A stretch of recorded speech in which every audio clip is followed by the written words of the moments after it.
Contractors get paid for judgment, not for hours worked. So just digest that for a minute. That can't be true because I'm working under a contract at 8 hours a day, 5 days a week.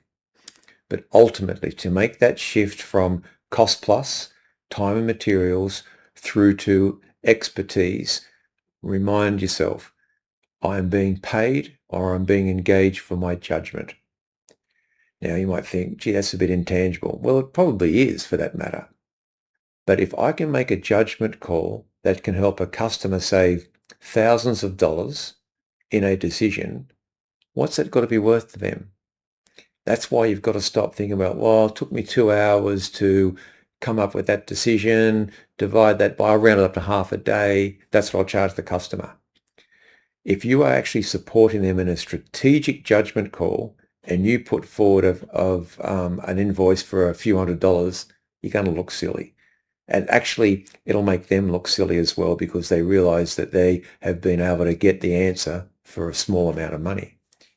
From a value perspective, if you're able to help an organization come up with an answer, do not, and it took me time as well, and situationally, certain clients are different, of course, but it took me time to get comfortable with, hey, I've got 20, 30 years experience in this. They've asked me for my opinion, my judgment. I'm going to give it. I know in the background, if they can pull this off, it's probably worth about $2 or $3 million. Well, that decision is going to come at a price to them. And that doesn't mean I charge the same amount. I'd love to, but no. But what it means is when they do get my invoice, or we understand what that's worth to them by way of maybe an executive summary or something, they don't mind paying the money because it makes them look good. They're paying really in proportion to the value they get back to it, nothing really. But again, please, please, please look at the judgment that you're providing. Link back to the organizational purpose, not just to the hours performed on a task.